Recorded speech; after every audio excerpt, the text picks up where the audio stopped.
जय हिंद मित्रांनो, या शॉर्ट व्हिडिओच्या माध्यमातून आपण जाणून घेणार आहोत की मास्टर टीचर ॲपवरून आपल्याला महा टी किंवा CTETचा क्लास कशा प्रकारे जॉईन करता येऊ शकतं। सर्वात पहिल्यांदा आपल्याला मित्रांनो प्ले स्टोअरला जायचं आहे आणि प्ले स्टोअरला जाऊन मास्टर टीचर हे जे ॲप आहे ते डाउनलोड करून घ्यायचं आहे। डाउनलोड झाल्याच्या नंतर आपल्या मोबाईलमध्ये त्याला व्यवस्थितपणाने रजिस्ट्रेशन करून घ्यायचं। आपलं नाव, आपला मोबाईल नंबर, जीमेल या साऱ्या गोष्टी आणि OTP टाकून रजिस्टर करून घ्यायचं आहे। रजिस्टर झाल्याच्या नंतर अशा प्रकारे एक इंटरफेस आपल्या समोर येऊन जाणार आहे। इथे जे काही स्क्रोल होते आहे या बॅचेस आपल्याला दिसत आहेत।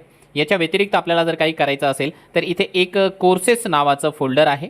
या कोर्सेस नावाच्या फोल्डरवर आपण जे आहे एकदा टॅप करून द्यायचं आहे। टॅप केल्याच्या नंतर इथे आपल्या मास्टर टीचर ॲपवर जेवढ्या काही बॅचेस अवेलेबल आहेत त्या सगळ्या बॅचेस तुम्हाला दिसत आहेत।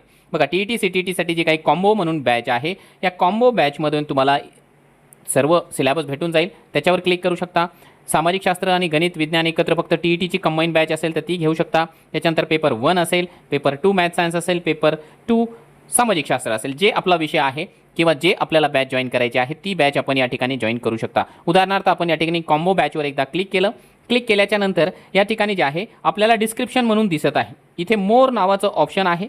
या मोर नावाच्या ऑप्शनवर आपल्याला क्लिक करून हे संपूर्ण त्याचं जे डिस्क्रिप्शन आहे ते पाहून घेता येऊ शकेल। त्याच्यानंतर तुम्हाला मित्रांनो या ठिकाणी बाय नावचं ऑप्शन दिसत आहे।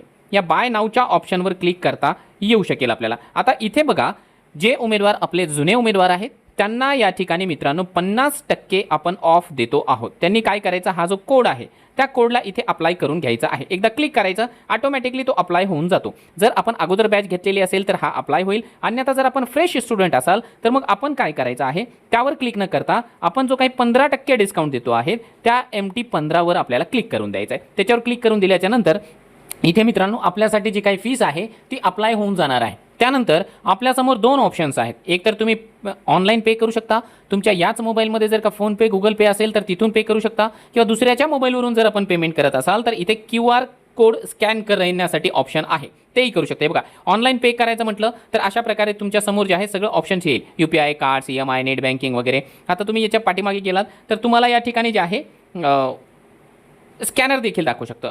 स्कॅनर समोर जर का तुम्ही क्लिक केलं तर अशा प्रकारे तुमच्या समोर स्कॅनर येऊन जाणार आहे। याला तुम्ही दुसऱ्याच्या मोबाईलवरून फोनपे किंवा गुगल पेवरून स्कॅन करायचं आणि इथून पेमेंट करून घ्यायची आहे। पेमेंट करून घेतल्याच्या नंतर तुम्हाला बॅक यायचं आहे आणि बॅक आल्याच्या नंतर इथे जो काही माय कोर्सेस नावाचं फोल्डर आहे यावर एकदा क्लिक करायचं। इथे गेल्याच्या नंतर तुम्ही ज्या काही बॅचेस या ठिकाणी परचेस केलेल्या असतील त्या बॅचेस तुम्हाला दिसून जातील। अशा प्रकारे आपण सहजपणाने मास्टर टीचर प्लॅटफॉर्मवरील कोणताही कोर्स परचेस करू शकता।